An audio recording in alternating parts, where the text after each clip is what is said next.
Good evening, Manchester Pin. I hope we're all well and having a very, very good start to the evening and a good start to the year. I can't believe it's already towards the end of February. It's mind-blowing. So my name is Joshua Keegan. I'm from Zest Property Management. We're Greater Manchester's leading provider of professional house share accommodation. What do? We specialise in managing high-end professional house shares. So we manage over 300 rooms in Greater Manchester, and we tend to cater for professional tenants.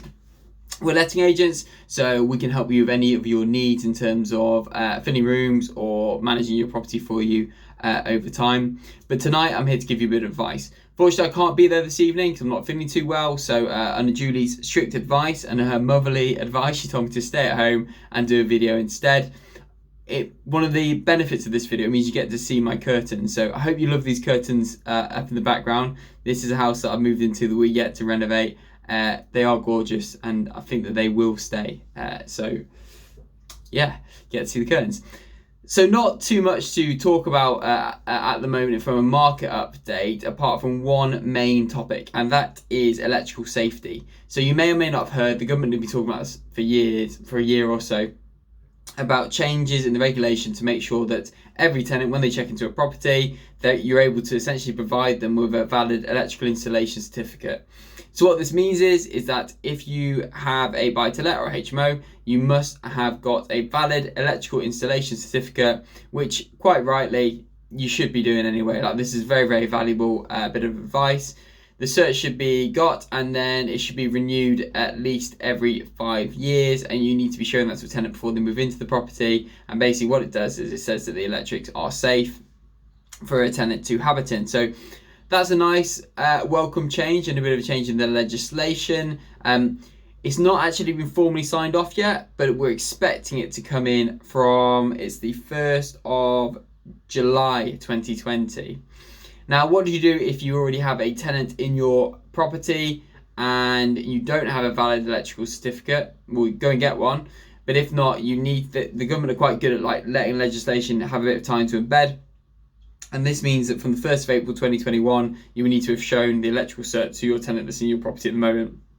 So likely to come for the 1st of July 2020. If you've got any properties you're renovating, make sure you get it into place, and make sure if they do any electric works that they certify it's been installed correctly, or make sure you build that into your cost to get somebody around to do it for you.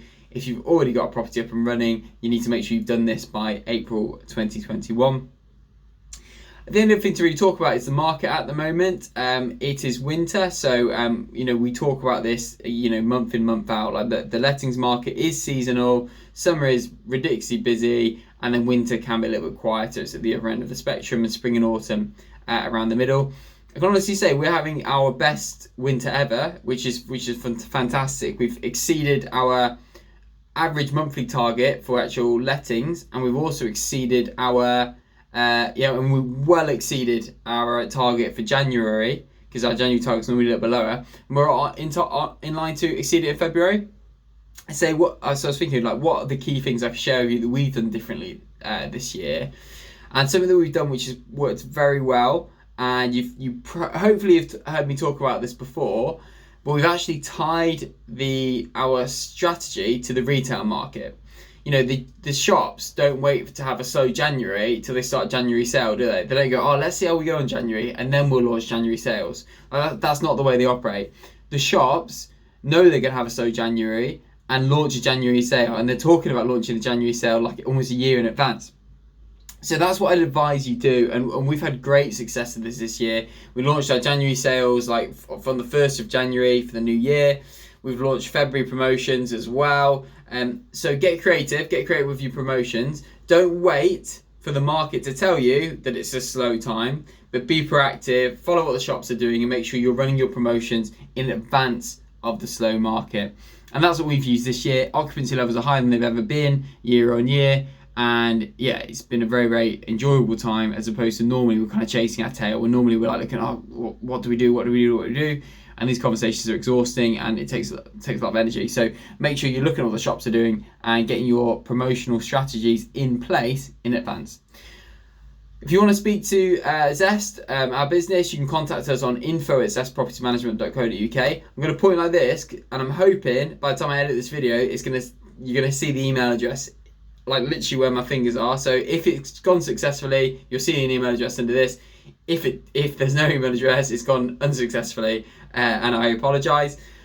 And if you want to learn a little bit more about me or see any of my kind of top tips and tricks throughout the the months in between pin, you can find me on Facebook. It's Josh Keegan. Follow me or add me as a friend if you like, or Instagram, it's Joshy Keegs, or you can get me on LinkedIn as well. I hope that's very, very useful. I hope you have a great night. Once again, sorry for not being able to be there, and I hope the technology went well so this video played as it should. Quick final look at my curtains. Very, very good. Save them. Save that image. Don't put those up in your next refurbishment. Hope you have a good night. I hope to catch you all next month. Bye.